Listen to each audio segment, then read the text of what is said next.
fall under county policies, supervised by the state employee, following the state, in this case, the state holidays instead of the county holidays.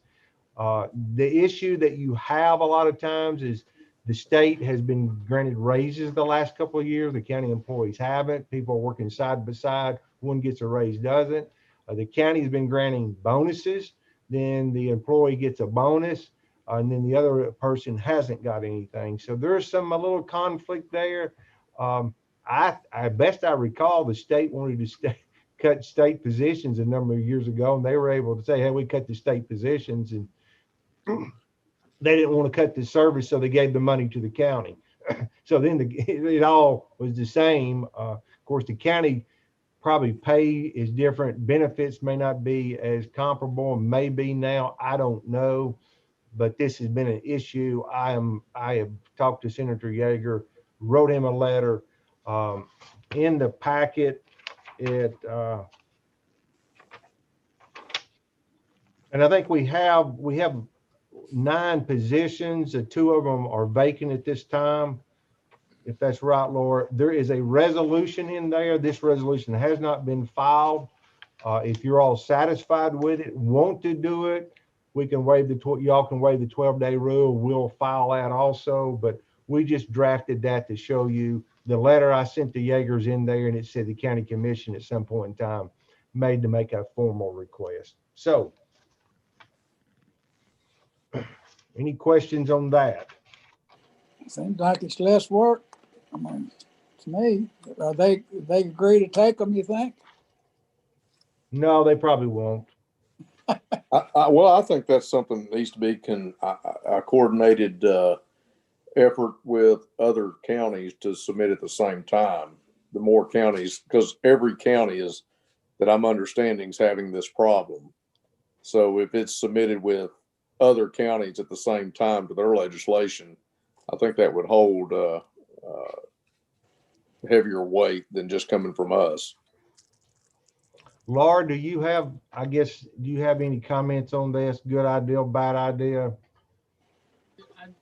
Honestly, I would be incredibly surprised if that went through, because I think they still look at it as a way to limit the number of state employees, maybe.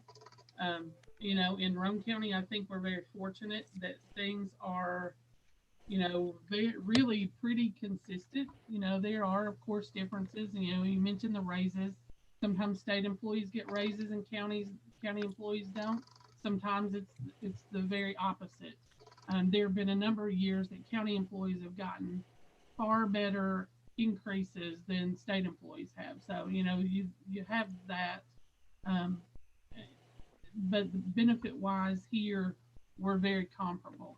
Yeah, I think between state and county. Okay. So, I mean, I sent the letter. If the commission wants to do anything, I could drop this resolution in. Somebody needs, if they want to sponsor it, it's here. Give me a call. I'll file it late. I'll file it next month. That's just kind of up to you. So the next item I have on the agenda here is discussion of the jail expansion and codes. Of course, it appears that we do not have to do any jail expansion. That's one benefit of the COVID.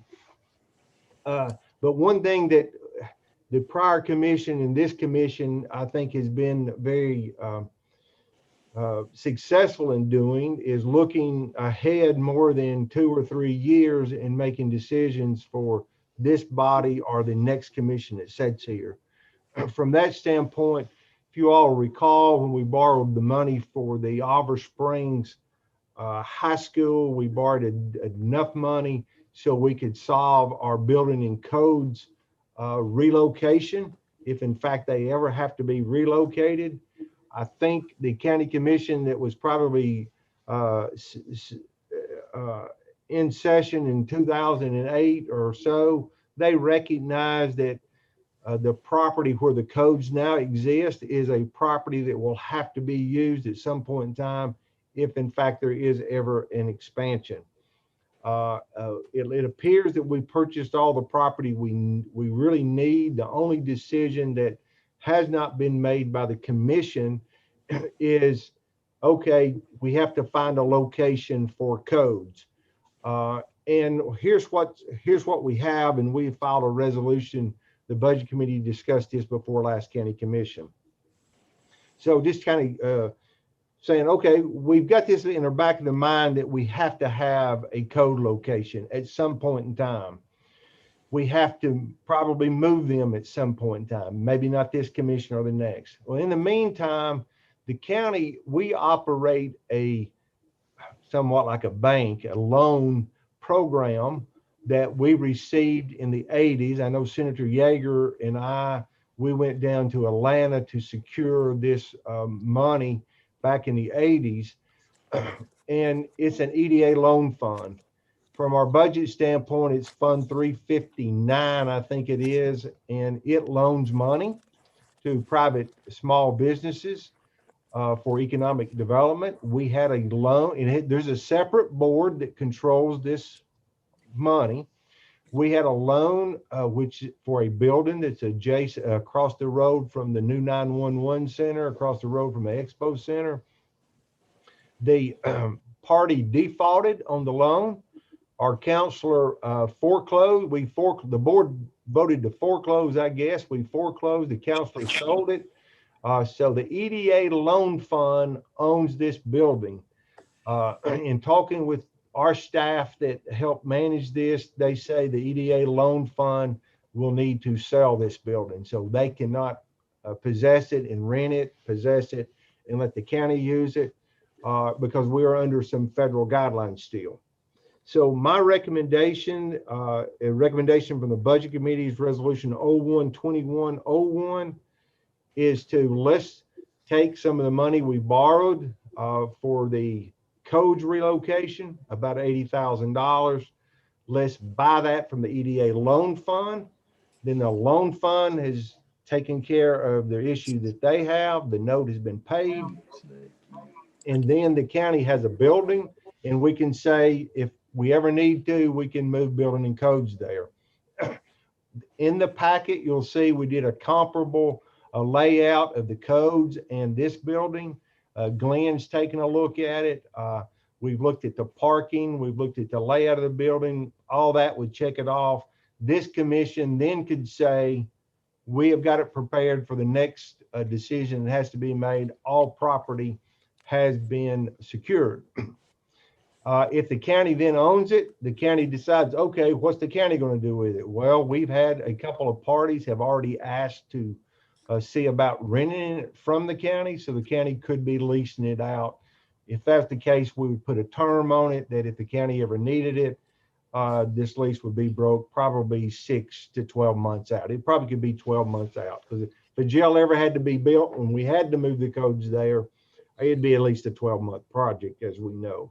This would be getting a bad loan off the books, basically. This gets a bad loan off the books. It puts a check mark in the decision that commission has to make about codes. Would not recommend moving codes. In the meantime, this commission or next commission may find even a better location for them. And it would pay for itself if you rent it.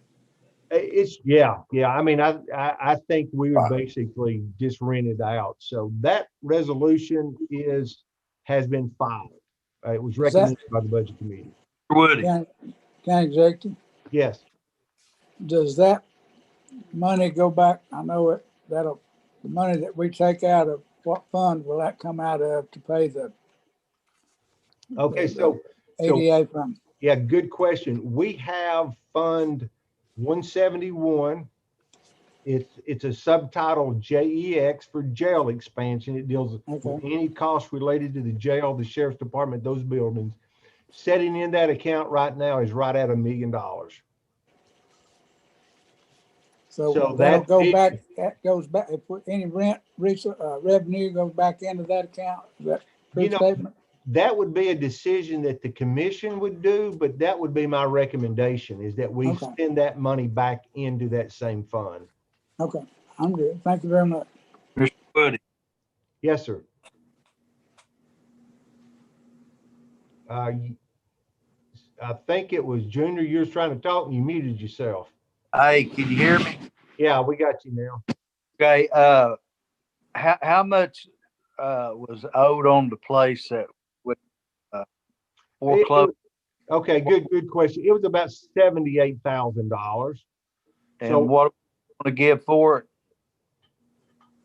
what would we give for it? We would give the cost of the note plus any of the related costs. It cost us, I don't know, $1,000 to put a notice in the paper to do the foreclosure. So it would Right. be the cost and that administrative cost. All right, thanks, sir. Mr. Woody, Sir, sir, so I'm looking at it. It says it has an updated HVAC system and updated lighting, yes. but have we had it inspected? I mean, do we know, is Mr. Kofer, have we inspected the roof, the foundation of this and things that may cost us money 5 years down the road? If we lease it out, we got to maintain it. Yeah. So Glenn, you may have, I don't know whether you had a chance to get in. Kenny is on here, Kenny Clinton in our building and maintenance. He and another staff member went in. Glenn, I don't know whether you ever had a chance to go in or not, but you've been around the outside. From my standpoint, it's a pretty good looking building. Kenny, do you have any comments, or Glenn? Glenn's open.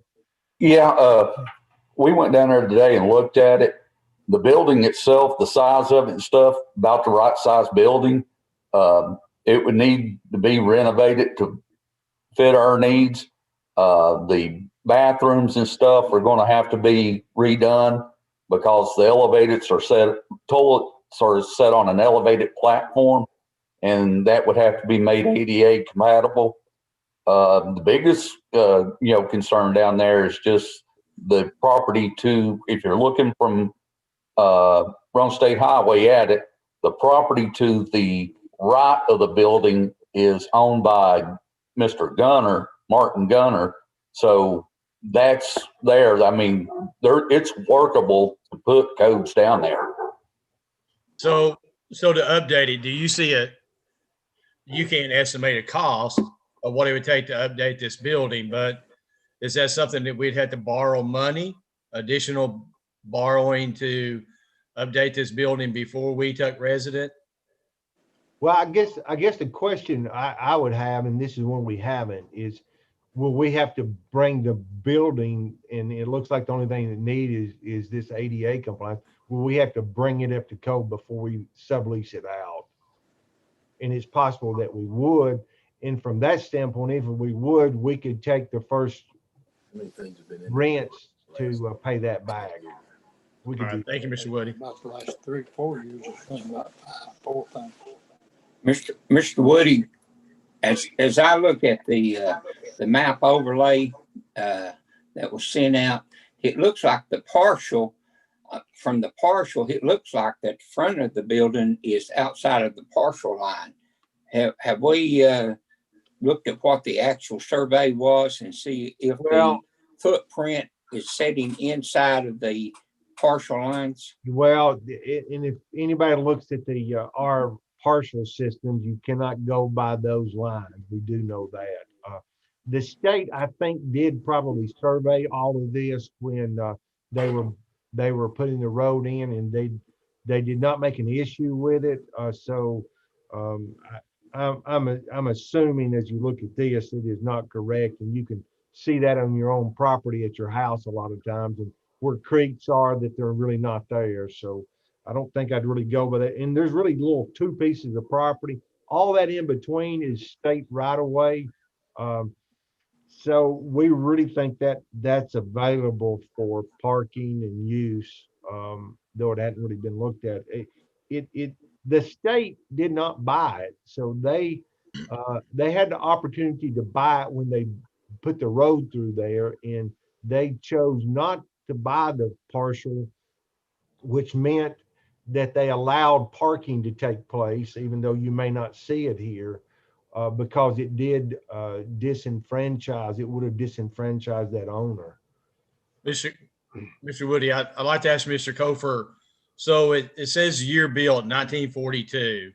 Is that the original year built of this building? If so, it's an 80-year-old building with an 80-year-old foundation. The foundation and stuff on the building, as you walk around it, you don't see any sort of deterioration of the foundation or the building. It's a block building. So if we had any type of foundation issue, you would see it in the mortar lines of the block and stuff. The building's in decent shape.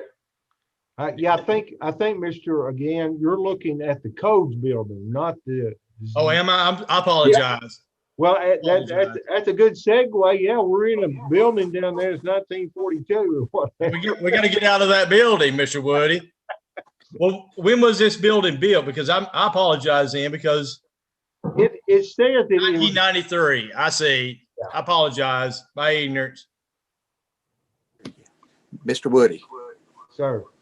got a question. The borrower in this transaction, did he bankrupt?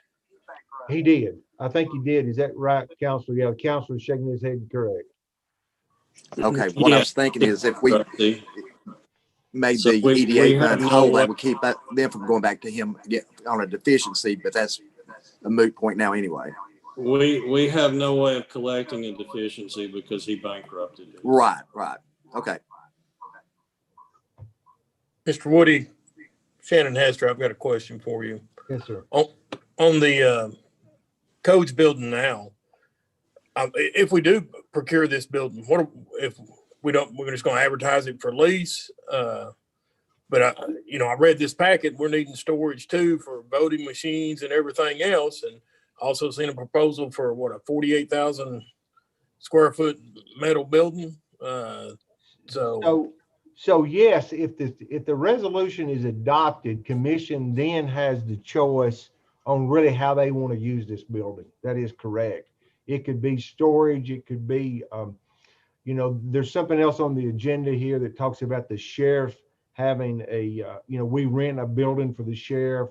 Could this be used? That's a decision that would have to come later, I think. But yes, it would be available.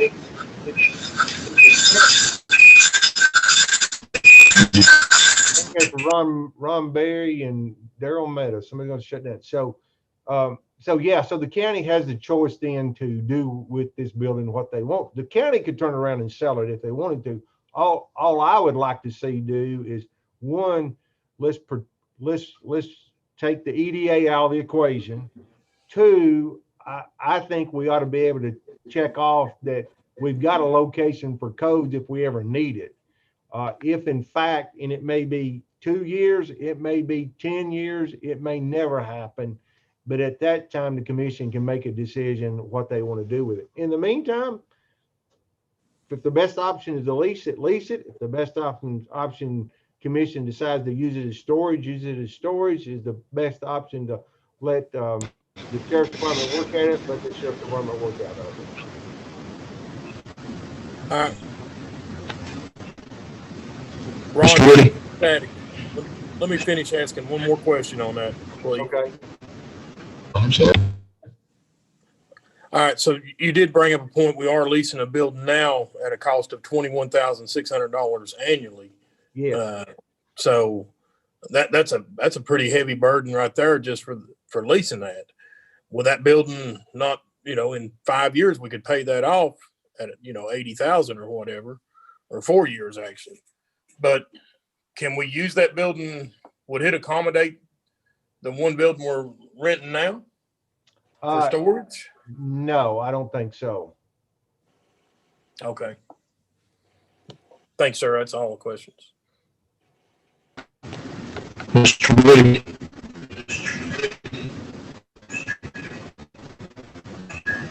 You're getting some bad feedback back there, Ron. But we'll try to hear you. On the current coach building, I think in 09, that's Meadows. Did we spend like $300,000 on the White House getting it revamped and remodeled for codes? I don't think that much was spent on it. The county bought the property in probably 08 or 09. We weren't all dating some of us. I think the county probably had $100,000 or so. best I recall. I was thinking, I was thinking it was more than that, because at that time, and just even recently with the bank building, I was always under the impression that codes needed to be close to the courthouse. And if you look at this proposed building, if you look at the occupancies of that building in the last 10 years, it's been vacant more than it's been occupied. Before the barber shop went in there, it was vacant for a long time. And to get the loan off the books, the county could put the building up for sale. Is that correct? Well, to get the loan off the books, the county will not put it up for sale, but the board of the EDA board will put it up for sale. Okay. County wanted to say, that's correct. So they could sell it or try to sell it and get it off. But it just seemed like always in the past that we've tried that codes needed to be in the courthouse area, and now we're moving it almost to Rockwood.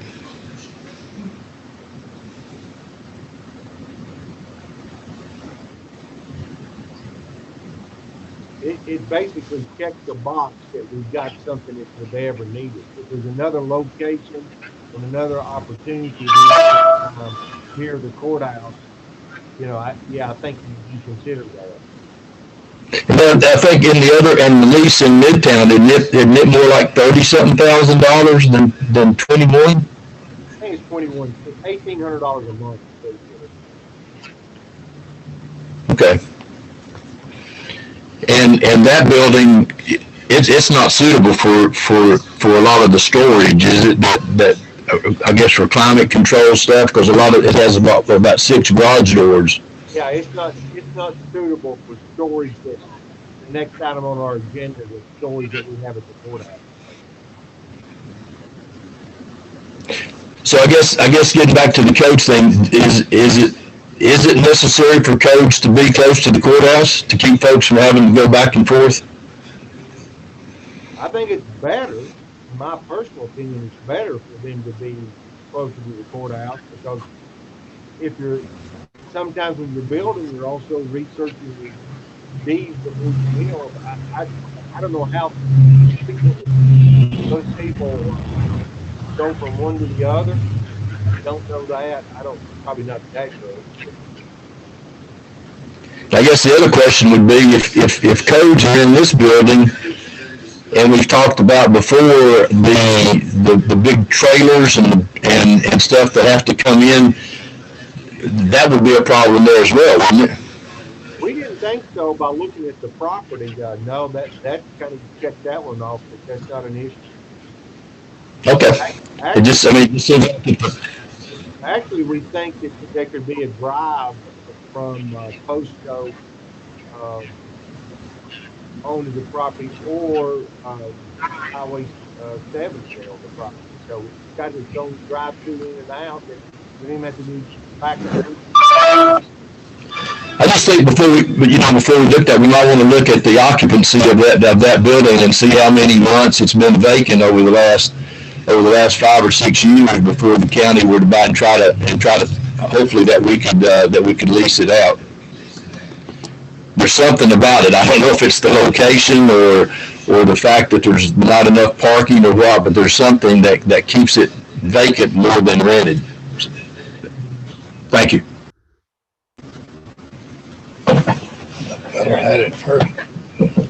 So let me. One other thing, Mr. Woody, on the contents or anything. Were there any contents? Was there anything left that the board can sell for assets? I mean, the barber chairs, any of that stuff, or all of that stuff still in there? Well, they may be, and believe it or not, the person who defaulted has approached us. I think he was the second person who approached us about leasing it. He probably wants to rent it. Yeah, but would the board own the assets that are in there now? I guess. Yeah, they're owned by the ADA board. Okay, thank you. Okay, let me transition to the next item on the agenda. This item number 3, this deals with records and storage also. So Charles is here with the Election Commission. I hope you've seen the letter in the packet that describes that the issue with needing a secure location, climate control for our new election machines. As we've discussed before, we went from a suitcase election machines to now a vending machine size. And because of that, there's some pictures there that they're in the hallways on the 3rd floor. They're in the hallway in the attic on the 3rd floor. And it also shows the records. About the only thing I'd like to say is that from an election standpoint, and Charles, if he needs to be, he can correct me if I'm wrong, is I think that if we were going to have any vandalism, people would vandalize election machines more than they would old records. And because of that, I feel the voting machines probably ought to be under a higher security than records. So I think, at least at the courthouse, they're on a little higher security. They want or near a jail. They're locked up coming into the building. We need to get them in the secure place on the 3rd floor, so you have another series of locks to get into. So Charles has sent a letter there saying we need to find adequate space. You got to have some climate control, and we need to protect these pieces of equipment. We need to probably get them out of the hall because they're not secure there. Anybody that comes in the front door during work time could be up on the 3rd floor that and could vandalize them in the middle of the day at this juncture. So that's that request. The prior commission dealt with the volume of records on the 3rd floor and a engineering concern of weight. Because of that, we took the old jail and we put a lot of records over there. But there's still a lot of records up on the 3rd floor. Some of them we do think can be destroyed, not as many as we need. And some of them are records that are permanent. So with that in mind, there was also a request sent to me regarding a work shop area for Robert Sparks, who's here, does a great job working our inmates on public jobs. They work out of the building in Midtown. That's the one we talked about. It's a $21,000 annual lease. They have their equipment for mowing and cleaning up and woodworking that they do. Also in that facility, I think we have, by one of the pictures, the boat and some emergency type equipment from the sheriff's department. So the question, I guess, has been posed, should we consider on property that we own, property that we've owned close to the jail, building a facility there that would house this workshop, storage for the sheriff's department, and potentially storage for some of our records at the courthouse. That would allow then the voting machines to be put back in the secure area. So that is, there's a couple of pictures there that shows the location down in Midtown. We went ahead and put the lease agreement in there for you. We have the description of the property. We have the description of the property, which is on 4th Street that we purchased a little over 12 months ago. And as that building, it was a split foyer house, and that split foyer house has been raised. There was actually, you can see on that one picture and on your, it shows up on page 35 on my PDF. You have the blue area. So there was actually 2 pieces of property that was purchased there, 605 and 601. And the question is, should we consider going on that property? And it's at the far extension of not needing to be in the phase of the jail, building as back to the line as you could, a facility. Again, it would use the $1 million that we had for all of this to work on a jail or a work session or workshop area. So Mr. Wood. I've kind of explained, and okay, we also put in there, we just asked a local contractor to give us a just a ballpark estimate of cost on a metal building, climate controlled, concrete footers and excavation work. And you see that it was 4,800 square feet. It was $100 a square foot. You know, if this thing was to be built, we would have it all roughed in probably, and then Sparks would be charged to finish it all out. So, you know, you may be looking at $40, $50 a square foot, climate controlled part, other high bays, not high bays. You know, what would have to be done is we would have to have a resolution that is attached. This is attached. It's on your next page, page 38, and it deals with, you know, allocating some of this money, letting us hire an engineer to look at it and give us a proposal. At this juncture, I will not do anything unless the county commission so directs. If somebody wants me to file this resolution next month, you want to consider it this month, it has been drafted, but it's the pleasure of the commission at that time. Mr. Woody. Turn it over to whoever wants to talk, I guess. Yes, sir. Okay. I want to back up a little bit on the storage to the at the courthouse. Could we not restrict the elevator and the stairwell going to the third floor? We have an office up. We have 2 offices up there that are occupied. Well, I mean, they are occupied by county employees. One of them is, yes. There's 4 employees up there, I think. So if we can't trust our employees, then, you know, they don't need to be there. No, I mean, our employees are up there, but because of that, we can't block off the stairwell or the elevator because our employees are up there every day.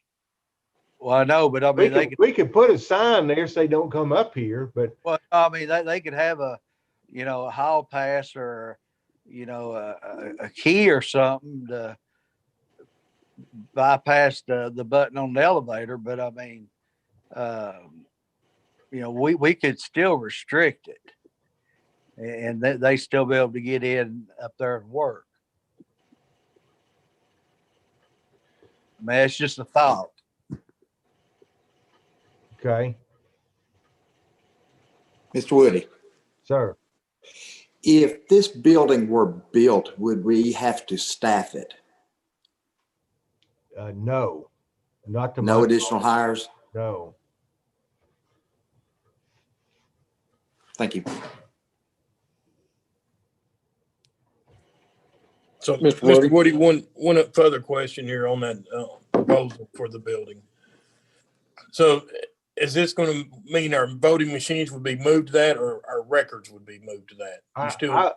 I would not think we would want our voting machines, and Charles is behind me here. He says, no, let's keep our voting machines in the courthouse. Okay. So those are the ones, if the records are gone, the voting machines can be gotten out of the hallway or whatever, or no? Yeah, that is correct. And Kenny helped do this, him and Charles, the other day. We need about 1,000 to 1,200 square feet now. Is that correct, Kenny, Charles? For the voting machines take up about 1,200 square feet. You know, so you got to think we went from probably 200 square feet or less to 1,200 square feet we're needing from voting machines. And on the records, sir, on that, and I'm sure we're confined by the state law and Tennessee Code Annotate for keeping court records and such, but can some of those court records and some of those records be scanned and, you know, stored electronically? Right off the hand, I do not know that answer. Some of the records are evidence that they cannot be. We know that if you go up there, and you know, I think the commission looked at some of that at one time. Some of it is evidence, and there is a statute that tells you how long you have to keep them. just quite frankly, and I don't want to speak for the sheriff's department, but I've heard this complaint a lot. They have stuff stored everywhere over there too. If there's a Tim Phillips is on there, looked like he wanted to hit his button to unmute himself. Hey, the whole thing for like the sheriff's office, I know everybody's faced with this issue is just storage in general. I don't think anybody has enough of the storage. The jail was built 10 years ago, and it wasn't built with enough storage when that thing was built. And then we've got stuff stored. We've got stuff stored all over the county, as you just mentioned. And we got records in the courthouse, got records at the old jail, got records in the trailers at the school building. We got records all over the place. And just with that being said, that doesn't cover all the other stuff that we're responsible for keeping. So with that in mind, and we're building a building that would house maintenance and a consolidated record storage location. Is that what I'm? That would be what I think we would have to have the engineers to look at. And if we did that with being a consolidated storage location for all county records or all the sheriff's records, how many thousand square feet is needed for that? Because the last thing I want to do is build something that's not suitable for it.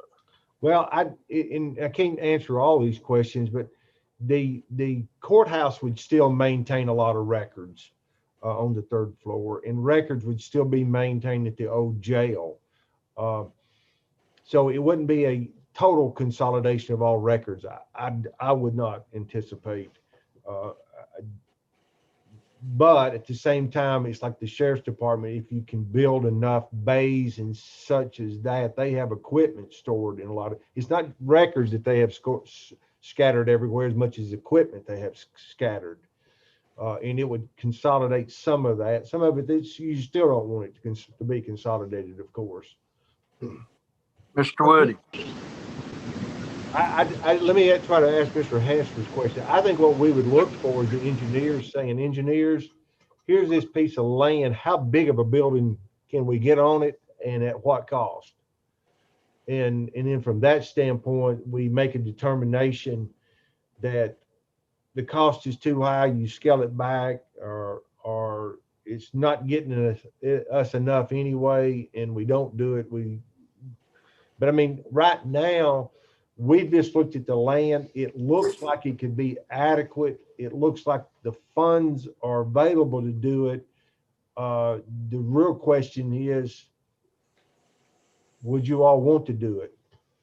Or do you all care? Do you care about where the election machines are? I mean, I think it's something we ought to seriously consider, and we ought to ask to see about engineering to do this.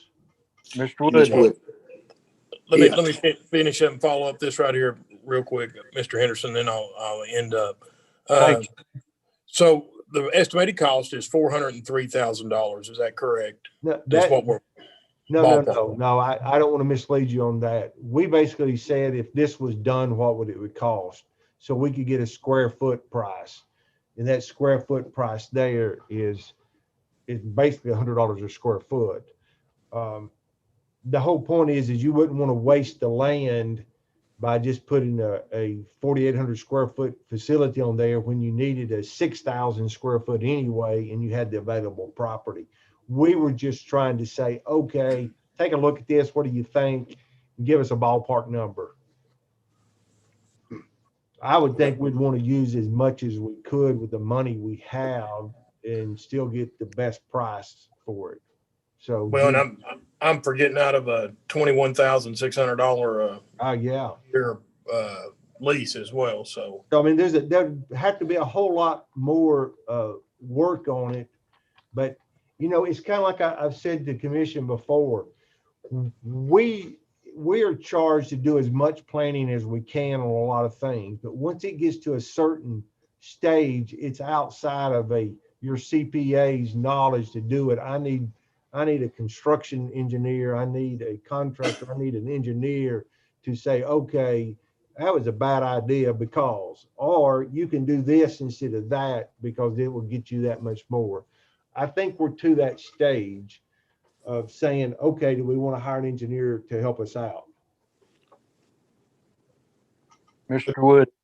Yes.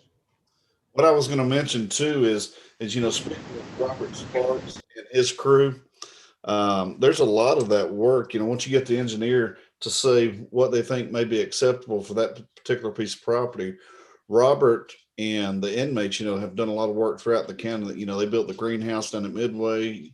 There's nothing that they can't do, and the only concern for Robert in this whole project would be the three-phase electricity. Working that. Other than that, that crew that he runs is more than capable of doing a big part of that build in the event you guys decide to go that route. So that's something to keep in mind. That $400 and something thousand quote to me just seemed like it was on the high end. Yeah. And I've got a neighbor that just built a 60 by 60, and he's got 85,000 in it. So there's a lot to be said about that. And he could have put a loft in it and he didn't. And I think a loft would be something that would help us as far as storage with records. And then the other part of that is, the doors. We do have a lot of equipment. And there's a few pieces of equipment that we kind of have sitting outside that would, we would really like to get inside it at all possible. But just throwing that out there for thoughts. Mr. Woody, Yes. on that, Tim, this would be a county-owned building, a public building. It has to be built by a licensed contractor. We can't just do the work ourselves. That's within the state statutes. Mr. Sparks can work on it and take his crews and do the labor and stuff, but there has to be a contractor associated with the project. Sounds like we need to find a contractor. Do what? Sounds like we need to find a contractor that will oversee it, and so we can, do as much as we can do without spending all that money. I'd like to save as much as we can. I agree with you, sir. Hey, Mr. Woody. Tim? Mr. Woody. Yes. Hey, Bart, you can't get on here. Who's speaking? Who's I going? was trying to. Okay, I'll go after you. Junior's next. Brashears and Wilson. Okay. The Harriman Police Department's moved to a new location. And from my understanding, either the county or the school system owns the old jail. Is that something that we could use for storage of the records? That's a good location. Good question. It is not owned by the county nor the school system. It is owned by the city of Harriman. So, we could get in it probably reasonable then. That is, the city of Harriman was discussing with a group to put a senior citizen center there, but it is not in our control. That is correct. Yeah. It's not owned by the county and it's not owned by the school system. But it's something we could look at before we cash a check on 400,000 or what have you. There's no question we could approach the city of Harriman to see if they wanted to sell it to us. And if I ain't mistaken, and I don't know if they're using it, but there's also a workshop adjacent to the building. They are using that because I went over there and toured this facility with this nonprofit that was looking at it for a senior citizen center. Okay. And they're using that workshop. That's all I have. Thank you. Good question. Commissioner Brashears. Dave, do you have a question? David Brashears. Hello. You're muting yourself and unmuting yourself, David. You're muted.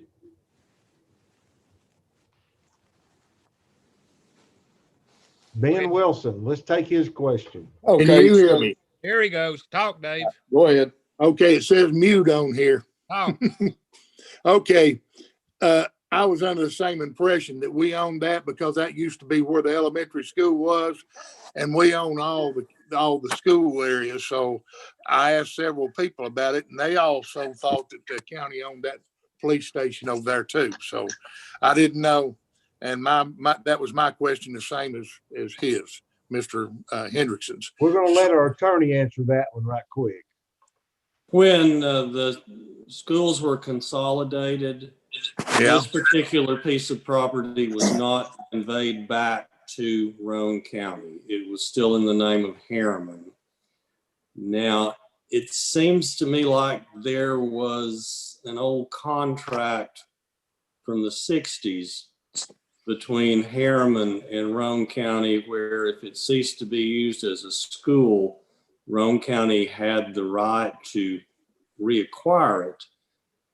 But that was not addressed during the agreement between the county and the city when the schools were consolidated. So I really couldn't predict what the outcome would be if there was ever an issue raised on that, simply because there was an agreement made between Roane County and Harriman City when the schools were consolidated. For some reason, this property was not conveyed back.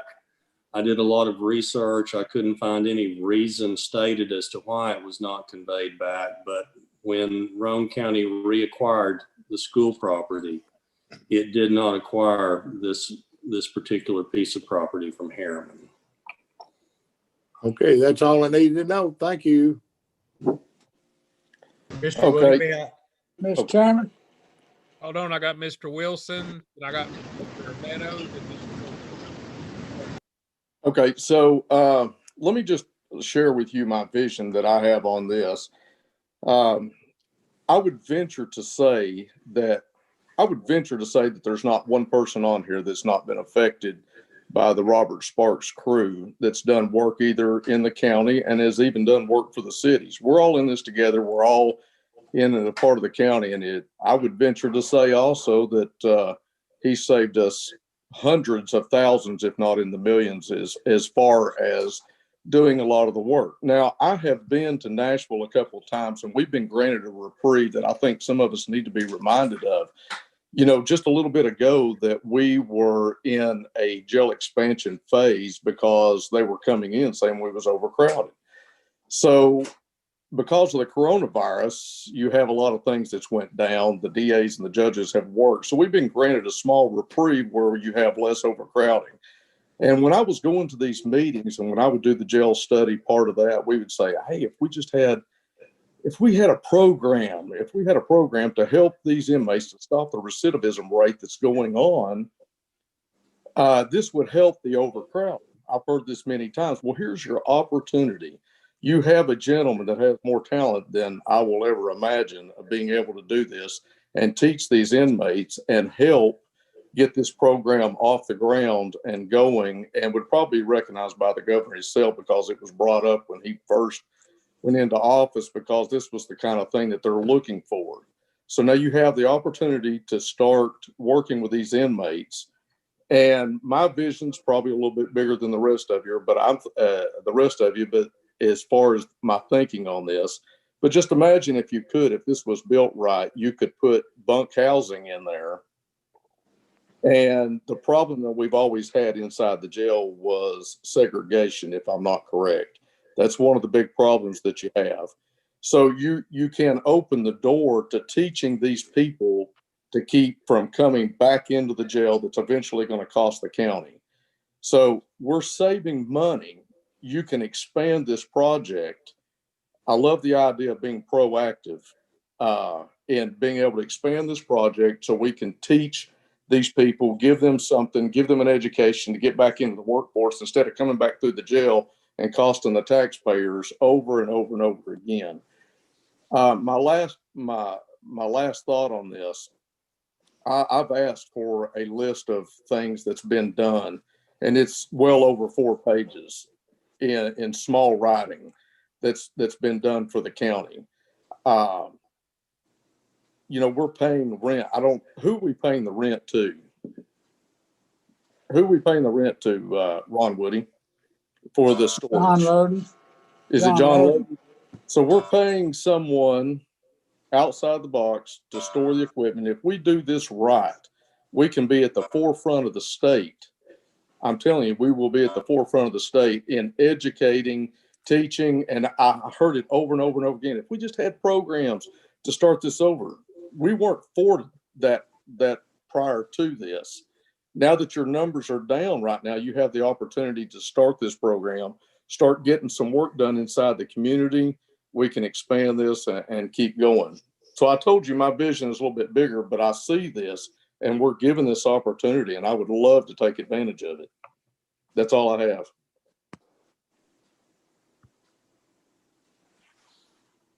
Mr. Meadows. Mr. Woody, I support this idea. I think it'd be good to have our records centralized. I've got a question though going forward, and this kind of goes back to what Commissioner Hester was discussing, the size and all that.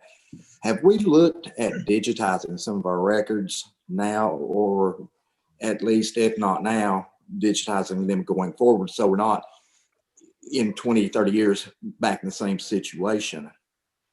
We've got a few commissioners on here that are on the records committee. Y'all discussed that at records, I think, haven't you? And some are eligible and some are not eligible. I would rather defer to that committee on that because I've not been a privy to some of that. I mean, the future records now we know, our accounting records become digitalized, but you still have to keep some of the hard copies regardless. But I honestly think that we have some records that can be destroyed. Can you gather 1,200 square feet?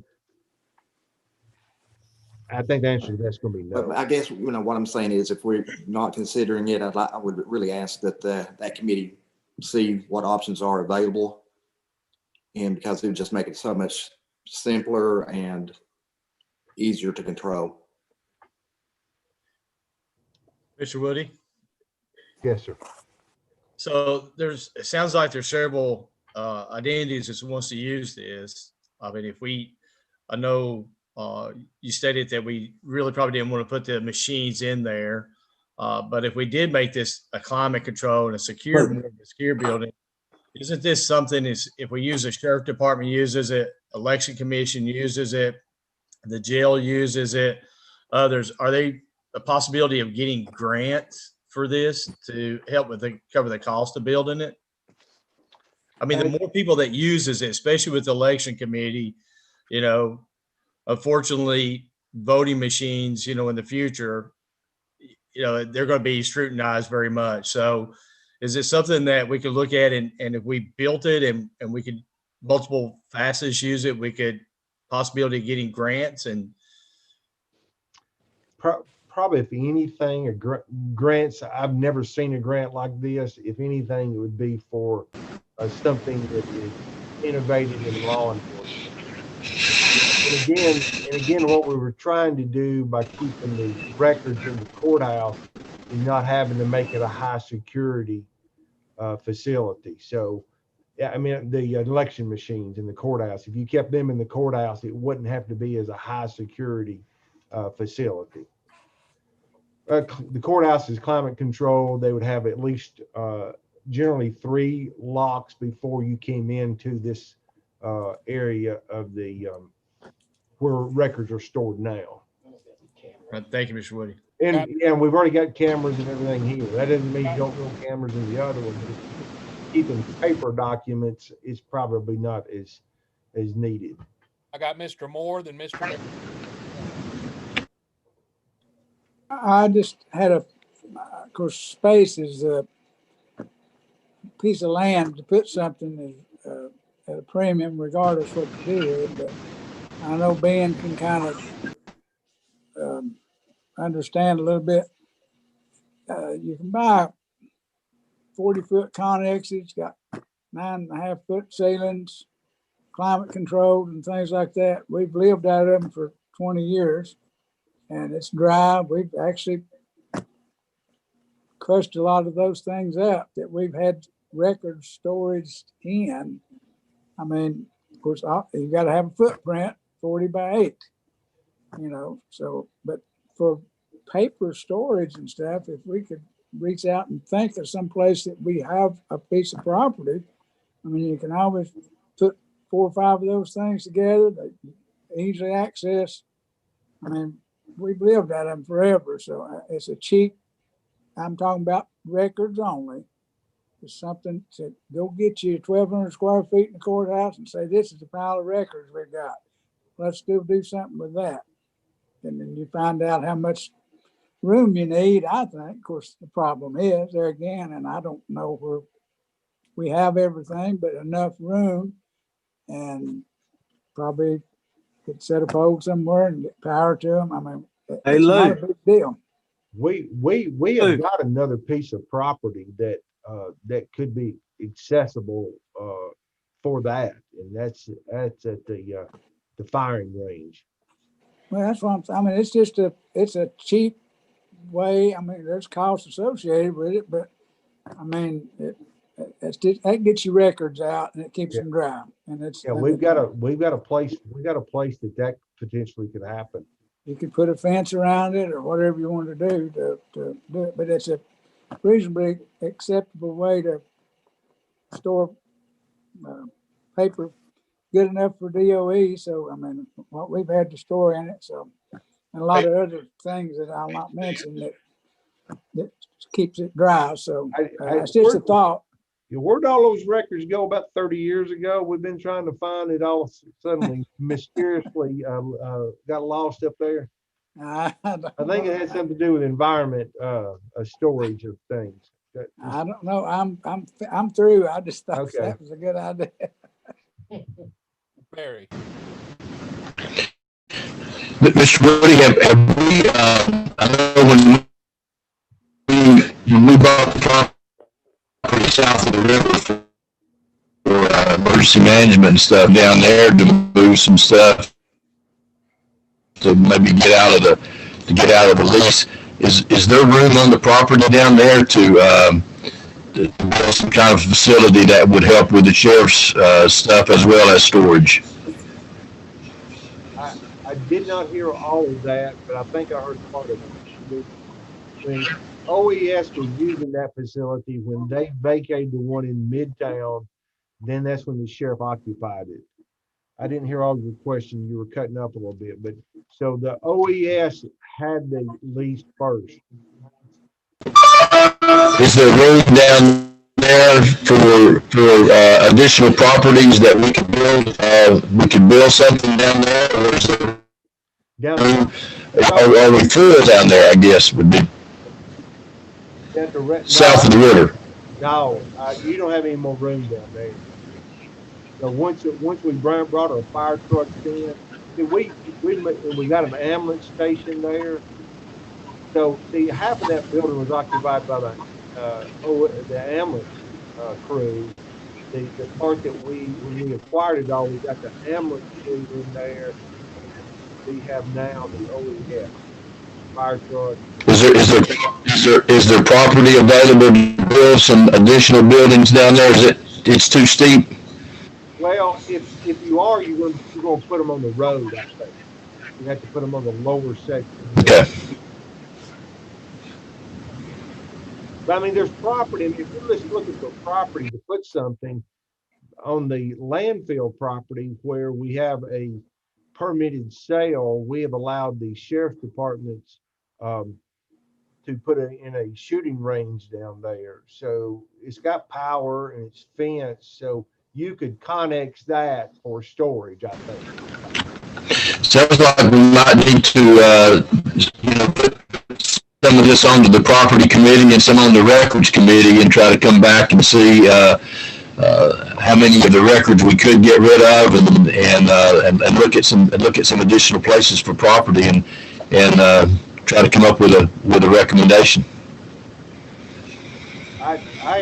Thank you. I've asked the property committee 3 months ago to take a look at this, or not the property, but the records committee. And I don't know that they've met.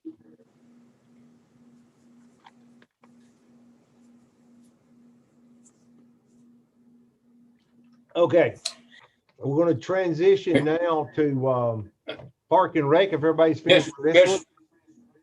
Just a minute, Mr. Wood. Let me throw something in. At one time, and I got a question for Mr. Holloway too, but at one time, I've not been on the records committee for a long time, but at one time we looked at digitizing a lot of those records. There's a lot of records that you have to maintain a hard copy of, and I know at one time sessions and criminal court would access those records periodically, if not sometimes daily, going up and pulling those records. So if that's the case, you know, we need to look at the proximity of the courthouse of where to put those records if we move them out of the courthouse. I do know that they go upstairs and pull old records, old cases that have been, and they do that periodically. That's a very good point. I'm glad you brought that up, Commissioner Hook. The accounting and purchasing department periodically has to go to the jail to pull those records. So, and again, when you have to pull them, it's not that you can wait a day or so to do it. You have to almost drop what you're doing and get there. So proximity, at least for a section of those records, are important. And my second question was for Mr. Holloway, if I may, do we have any of the old machines left up there, old voting machines that can be moved out or surplus? So good, Yeah, that was part of the contract. that was part of the contract when we bought the new ones. Under the new ones, it was somewhat of a trade in, and they went to another state or somewhere. Okay. Our land, I didn't know if we still had the old machine. You talked wrong. Mr. Woody, I'm just looking at our new committee assignments, and it looks like I'm the convening chairman of the Public Records Committee. So I'll go ahead and try to set a meeting up.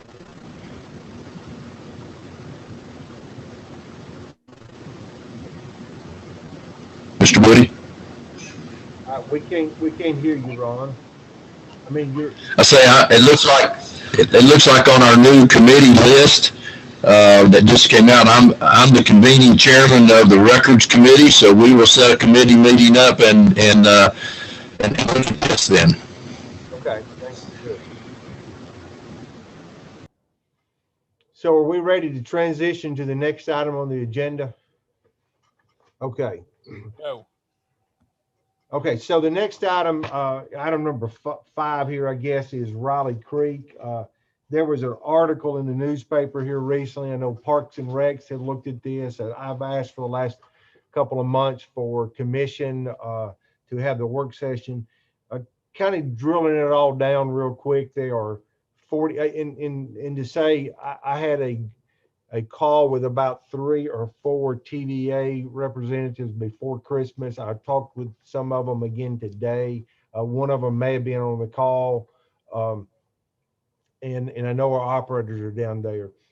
Just kind of to summarize this up, and I did this for Riley Creek and Caney Creek also. It's down in the middle section there. The county needs to decide. And I think this is the first thing that the county commission needs to decide. It's number one, are we trying to encourage, promote, and invest in the tourism recreation industry? Or number two, are we trying to satisfy our local citizens with existing camping experiences, or at Caney Creek, existing just recreation activities such as a Roane County Park to duplicate it down there? Or number three, are we looking to try to do both? So that's something that I'd like commission to really think about I mean, what is the need we're trying to do?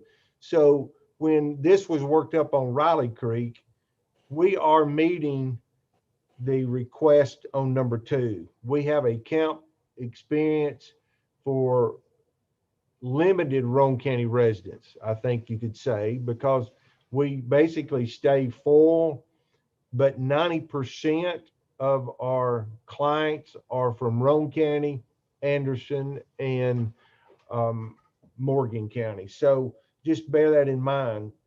And here's what we've tried to do under, I guess, my administration since 2010, and we have tried to look out 5 and 10 years to what we need on the assets that we have, what assets we're missing, and how we need to maintain them. You know, we're probably one of the first counties our size that you as a county commission develop policies of capital assets, capital procurement, capital replacement.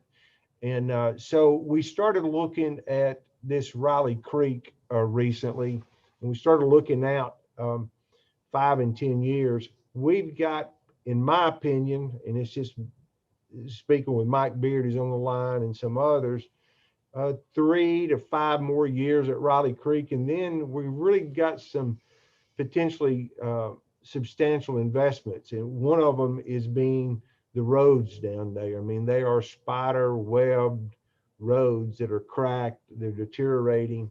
We periodically have to do work on water and septic lines. This year we had a failure on the septic, and we have fixed to go out under contract about $30,000 to fix the dump station septic field. It started leaking out of the ground, and we had to get permits from TDEC and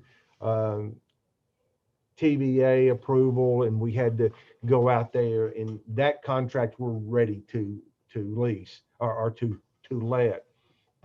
So we got to looking at that, and from that standpoint, you know, there's some other improvements that may need to be made down there. And if they're not, we'll have to be in a position to maybe walk away in 3 to 5 years.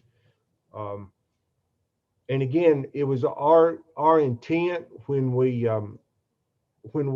went into the camping business that I made it pretty clear to county commission and TVA that we don't mind operating it as long as we're not taking and having to put property tax in the operation.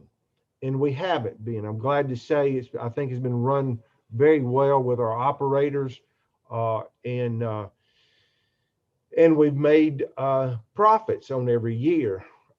Those profits, we've taken at least half of those and had to reinvest it back into the program. And from that standpoint, what's staring us down here is some capital expenditures on a park that was built in the 50s, 60s, bath houses that were built in, campers that would like to have 50 amp breakers instead of 30 and 40. We've got big sites. We've got a lot of gravel there. Right before we took it over, TVA went in, and I don't know, they may have spent $100,000. They had to build some concrete pads for handicap campers. They had to build some railings for those same campers around the concrete pads, and a lot of things had to be done here and there. I think we're back to the point that we need to make a decision. One, are we going to stay in the business? 2, if we do stay in the business, we need to be ready to do some investment. I filed a couple of draft resolutions. They haven't been before any committee because I knew this was a big decision for everyone. 1, are we ready to walk away from it in 3 to 5 years? 2, do we want to ask TVA to give us the property? And if we do, and if they were to choose to give it, there would be some restrictions. And the restrictions would be, it would have to be a recreation. But or do we want to see, well, they would potentially, we're under a license agreement that we can get out in 30 days. They can get out in 30 days. TVA's goal here, and our goal is the same, is to provide a camping experience for residents in a safe location, a safe place. But if we, and they would probably lease it to us on a 30-year with a 30-year extension, which is 60 years. I don't feel, I feel comfortable in making an investment. And if TVA takes it back, it's still going to be a recreation area because we're basically meeting needs of residents right now in Roane County. The question is should we be meeting those needs and also needs that help facilitate the continuous growth in our recreation and tourism? But folks, if we do that, it appears to me that we need to add 20 to 40 sites and we need to invest some money. So the real question is, I don't know where commission stands on this. We can run this till we're all out of office in 2 years or 6 years or whenever. But I think it's our job, and we are charged to not look 2 years down the road, 1 year down the road. We are charged to provide something for our citizens that look out 5, 10, and 15 years. And I've been continuously working with TVA. They've been a great partner on this. But at some point in time, we may need to make some other investments. Now, if they allow us to expand the campground, or if we, the footprint, we've almost got a footprint to double where we're at, or if they only allow us to expand the sites that we're at and we expand it, I still want to say we want to generate enough money on the site to repay us our capital investment. And it can be repaid over 30 years or whatever. We've made a lot of investment down there. But when it comes to the time that there's got to be $30,000 dropped this year on a septic, and then next year we need to replace a bathhouse that Sparks is going to do for us. See, I put me in a line, Sparks. I need 2 new bathhouses down there. You know, if he can do that, but Glenn says he may not be able to unless we get a licensed contractor. See, so it takes money, and guys, you're the only ones that have the money. You make the appropriation. So that is Riley Creek. When we migrate over to Caney Creek, it's still the same questions. Is this to encourage and promote tourism recreation, or is this to just have something for our citizens? Or can we do both? I mean, we have a bridge there. The bridge at Caney is $400,000. It's got a lifetime of 100 years. It's costing us $4,000 a year to enjoy that over there. If it's a lifetime of 50,000, it's costing us $8,000 a year. Still a good investment if all we do is walk over there. But the real question I think that commission needs to really think and toy with and come to an understanding is are we here, one of our biggest industries in Roane County, if it is not, should be recreation and tourism. And we have assets that no other county in the state have. We have not used them to the extent that is available. And I say, let's do it. I would recommend, and I can file a resolution that says, let's ask TVA to donate the property, if not lease it. But with that, we have to be willing to make an investment. Mr. Chairman. And I would want that investment to be repaid, you know, with the proceeds down there that we generate. Mr. Chairman. Mr. Woody, you recognize I can't get a hold of Randy. This is more. Okay, go ahead. You hear me? Question for me. Well, I don't have as much of a question, I guess, as I do a statement. I can assure you my and I've told you my vision for Roane County. It doesn't appear we're going to be overrun with industry relocating into Roane County anytime right away. Who knows what next year will bring.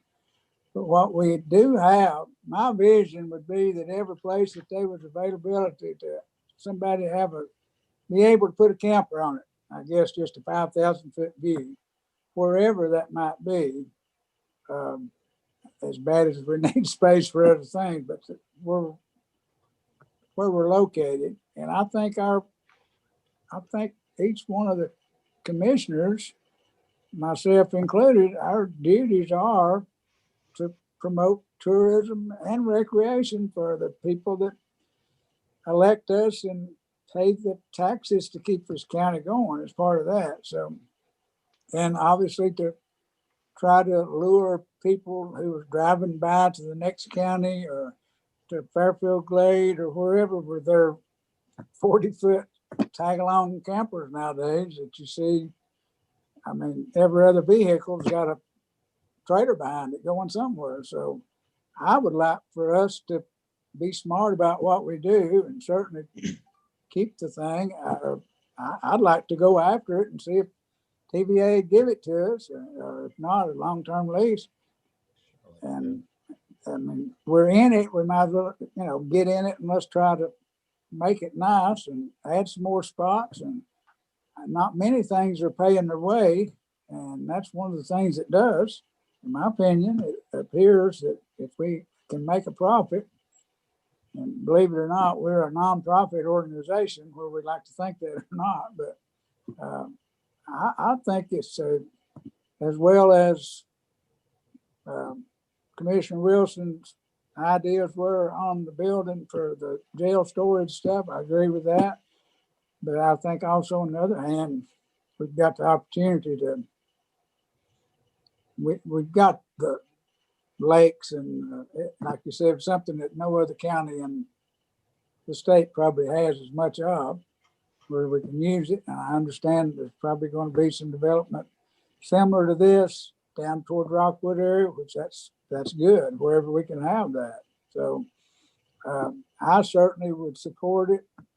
And I'm not one to go out and spend a whole bunch of money, obviously, but and I would like to take a look at that, at a closer look, and see what we need to do, and and how we need to spend it or whatever. But I'm for kicking it down the road and let's see what we can find out.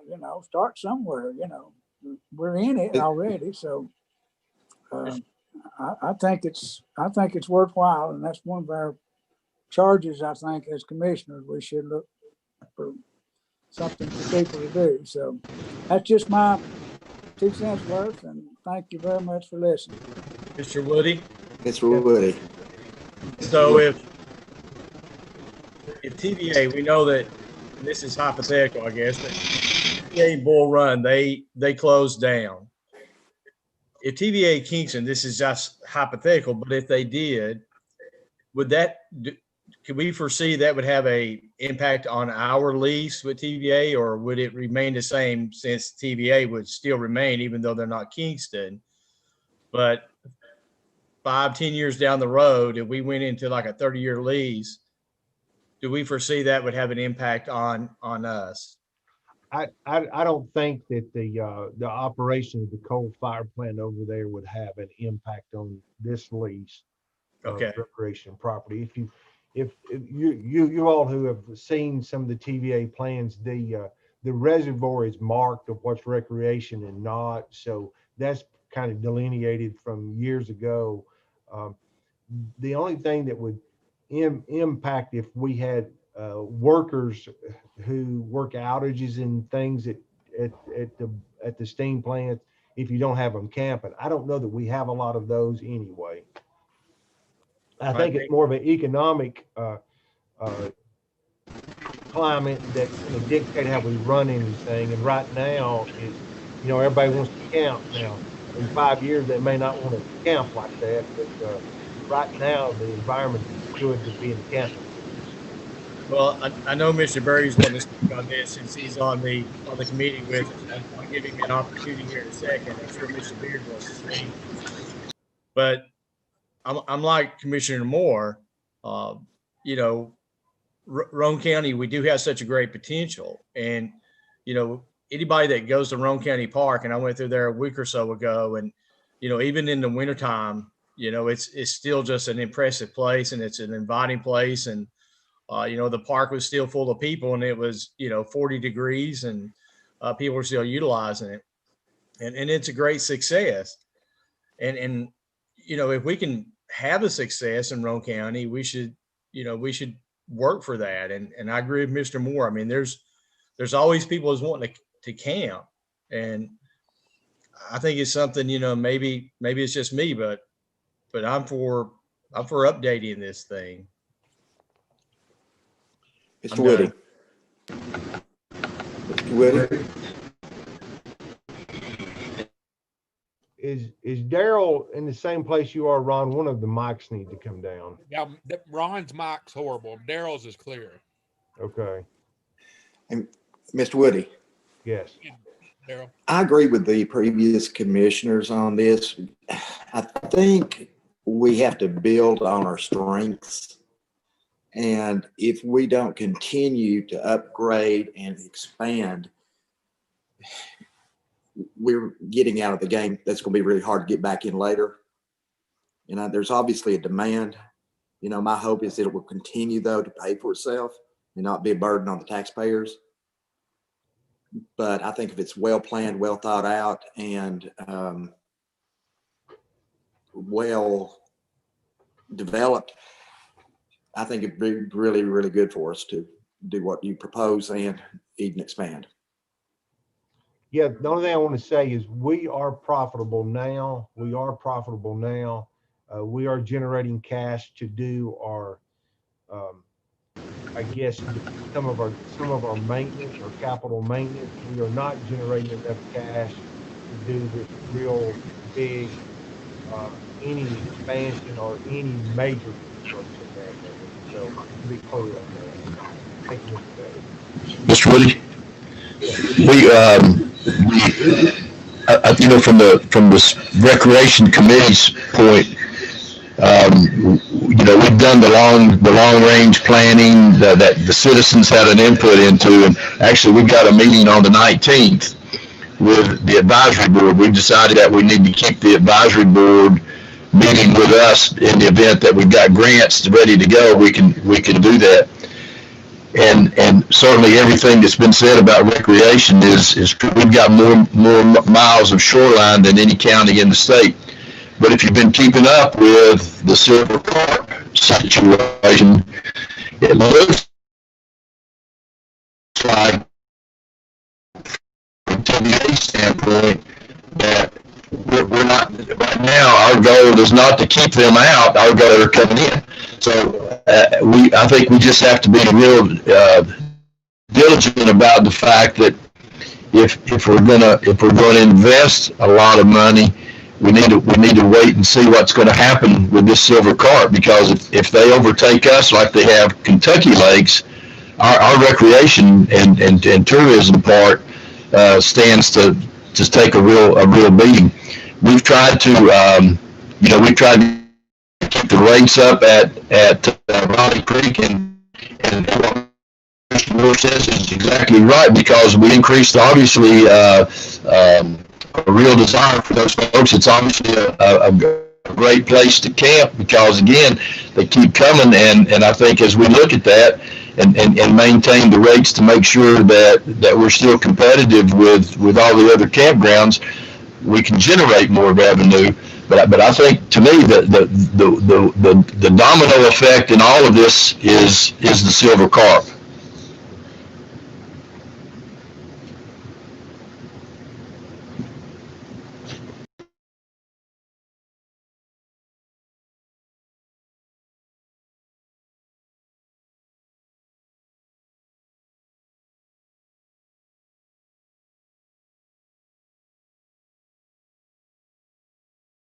Mr. Woody, I think if you could just carry on.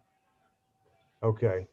So I mean so this is Riley Creek. So we're from the Riley Creek standpoint.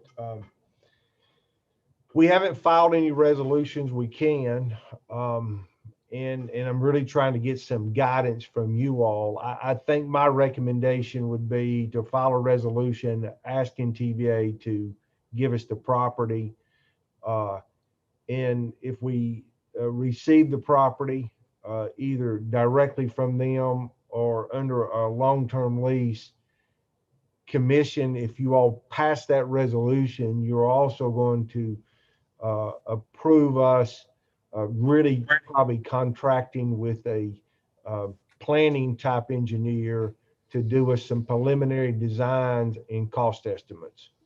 So we have some money that we have generated over the last 9 years that we've been operating it.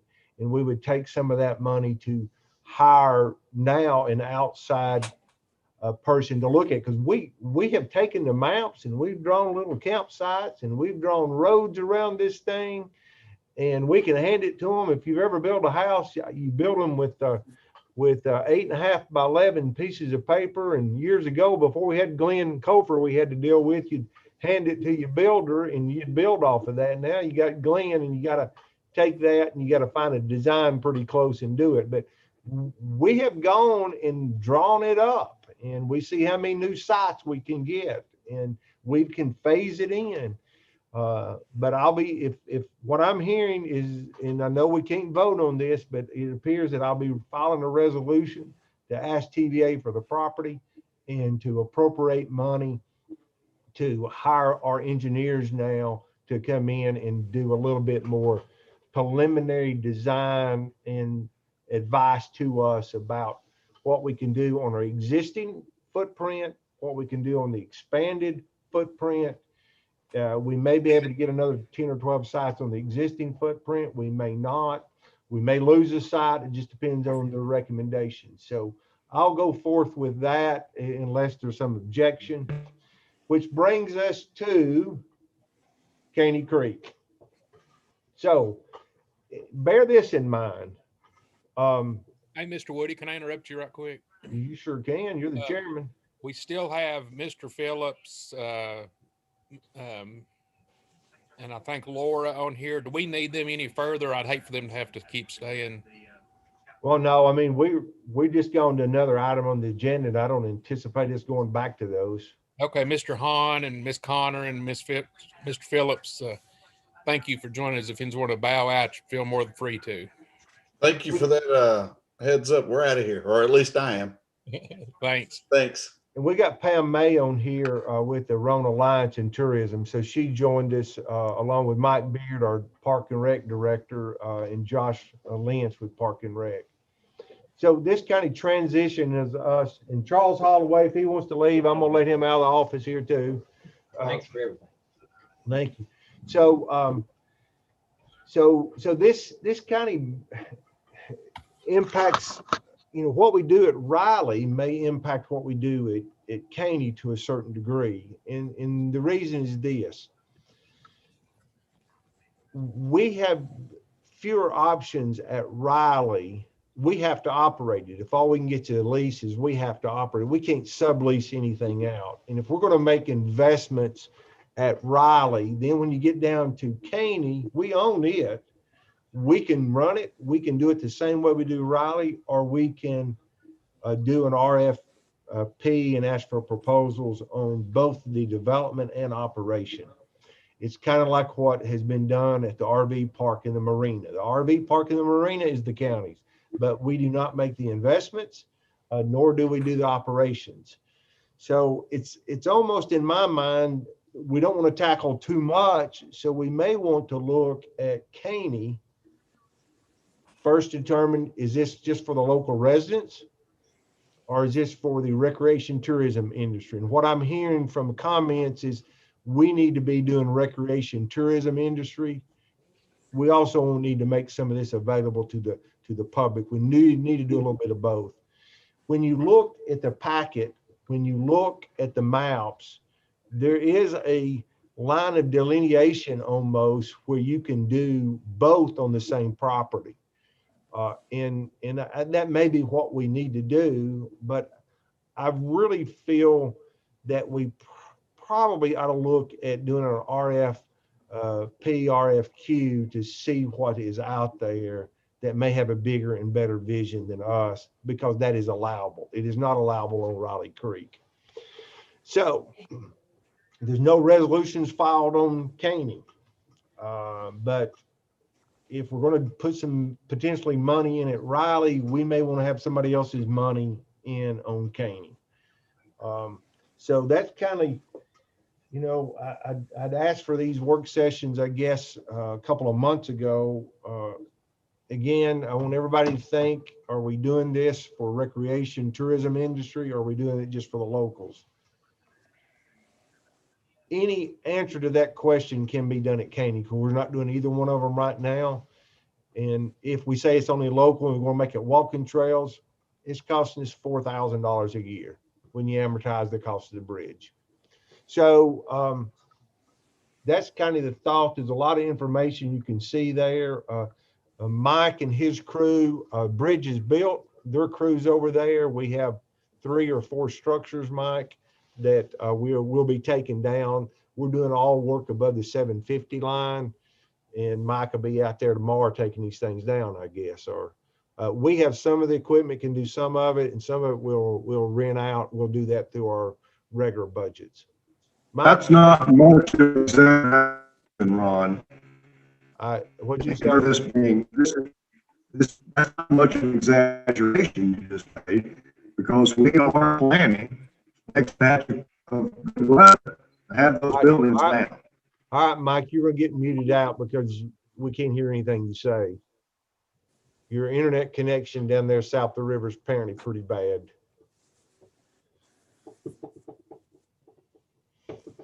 So anybody have any questions on that? I wanted you all, we haven't filed any resolutions. Anybody wants to file anything, or we just want to go around and not do anything down there? Well, again, we'll meet on the 19th with the sports rec committee, and obviously those are the kinds of things we'll take up. And any other thing that you see fit for us to take up on the 19th to bring back for the next month. Yeah, I guess my charge as a sports rec committee, y'all may need to take the resolutions that we have drafted and tear them up, cut them up, rewrite your own. And then we can do that. We can look at those. We can look at those on the 19th and then bring them back.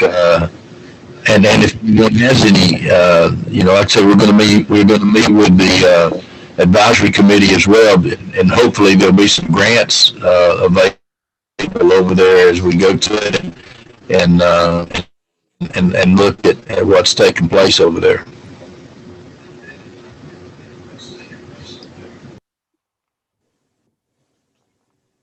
Mr. Chairman, that's all I had for the agenda tonight. I do appreciate everybody's time. I figured it'd take us about 2 hours, and we're in it in 1 hour and 45 minutes, looks like.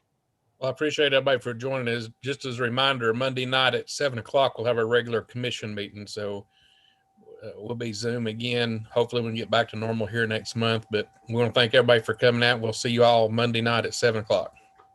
I do have one question before we adjourn. Mr. Hester.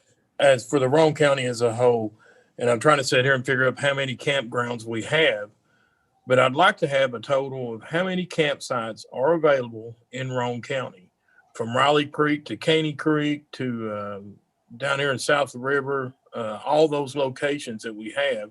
And I'm sure I'm missing some, but I'd love to know a total volume count. I know Mike, I see you holding up a sign there. Said Pam. Pam, do you have that?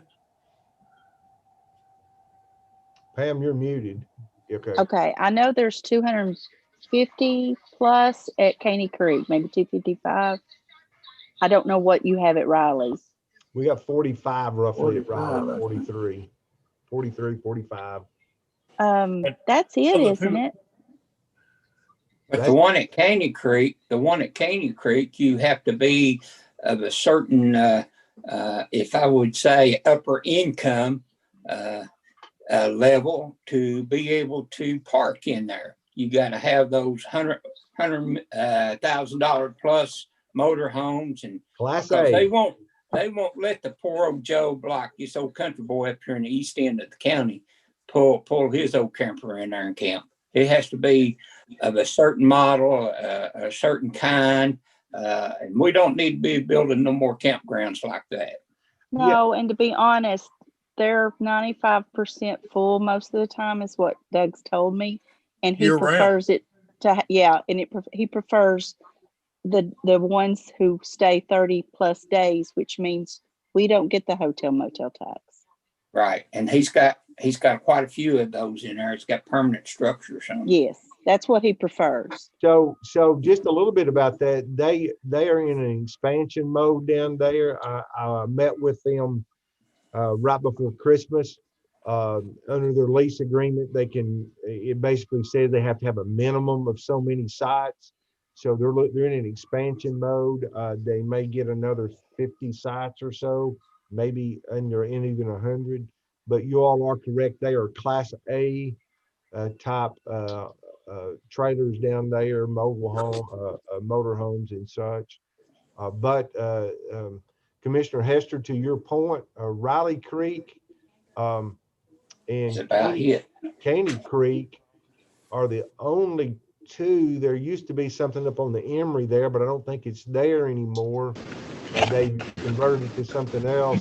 And then the one down where Ron Berry lives, is there a campsite? Oh, well, we got. No, there's no campsites down there, but I think there's one at, isn't there a campsite up by Buttermilk Road? Well, there's actually there's two more. There's one at the Roaring Eagle, which is on the Clinch, but there's also a campsite that's not on the water on Galahorn. It's on the interstate. Yes, now they have told me that they're pretty much permanent as well. They don't even promote. Yeah. But you're right, Soaring Eagle. I forgot about Soaring Eagle, and also Cross-eyed Cricket. But they're kind of the same way as the one at the interstate. They promote, but I think most people just stay there. Yeah, permanently. Ron privately owned down there on River Road, isn't there one down there? Not Red Cloud, but you're probably talking KOA. No, not the KOA. It's not in operation.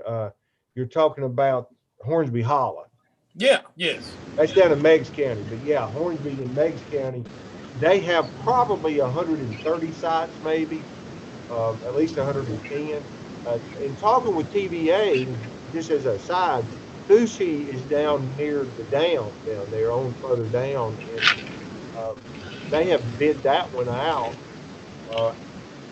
I had heard it had been awarded, and then I heard it had been turned back. It's very similar to Riley in the fact there's a public section to it, and there's a private, and there's a camp section to it, and there's not a lot of campsites, but there are.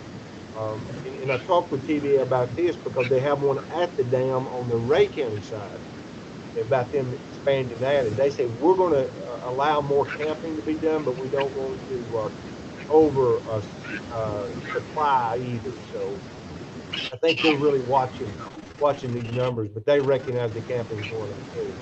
We have to be cautious in our business decisions as elected officials. All right, thank you all. I appreciate that.